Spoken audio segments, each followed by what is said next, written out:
This is Paul Turner, the Immigration Barrister at Imperium Chambers. Thank you for tuning in. Please subscribe to my channel and hit the notification button for any up-to-date immigration news.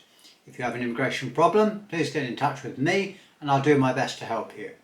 Today I'm going to be talking about the deal Rishi Sunak and the Indian Prime Minister struck, which is going to increase the number of visas which allow Indians to come to the United Kingdom. This is an important deal. The number it represents are not huge. It relates to some 3,000, but it does indicate that the government is aware of the shortage of workers, and maybe this is the start of the relaxation of Cruella's hardline no migrant policy, especially given the shortage of workers in the UK at present.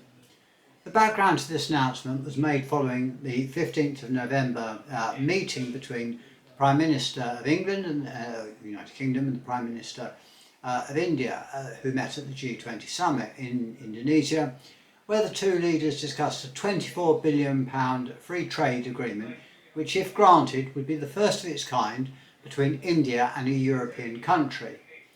The agreement is also expected to improve the economic relationship between the two powerhouses, as they describe themselves, as well as allowing the UK to take full advantage of India's emerging economy and skill set. In addition to this agreement, I am pleased to announce that the Prime Minister has authorised over 3,000 new work visas for Indians as part of the UK's, what I would say, relaxation or realisation that they need to do something about immigration. It's called the Indian Young Professionals Scheme.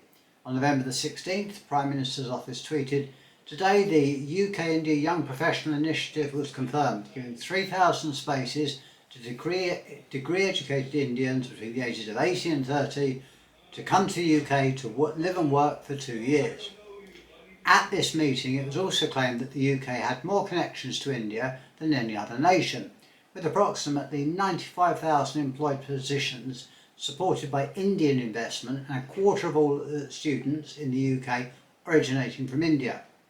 According to the Home Office, some 118,000 Indian students acquired a visa in the year 2022, which was a massive increase of 89% from the previous year, which is also good news. Our Prime Minister also praised the strength of the UK-India migration and mobile relationship, which had been founded last year, and claimed that the agreement would allow the UK government to deal with immigration offenders more effectively, which is a note of caution. Now, to be eligible for the UK Young Professionals Programme, Indian applicants must have a diploma or degree that is equivalent to at least 3 years of higher education in the UK and must obviously meet any English language requirement.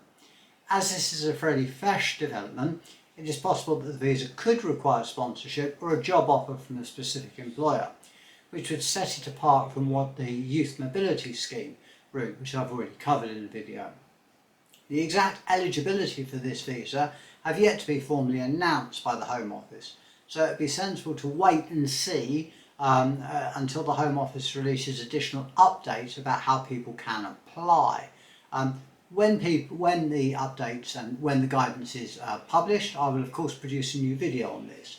But in my view, it is an important step towards the relaxation of the visa restrictions, particularly from countries from the Commonwealth, where the UK has long and very strong ties, and is desperately needed given the shortage of workers and the tap being closed off for EU migrants following Brexit. So good news, although it's only a small number, it is a start, and hopefully the trickle will become more of a torrent, and that will enable more people to come and settle in the United Kingdom or work here, and will also reduce the labour shortages. Thank you very much for watching this positive video. Please contact me, as I say, if you have any problems. Do stay safe. Thank you again for watching. Please subscribe. This is Paul Turner, Immigration Barrister at Imperium Chambers.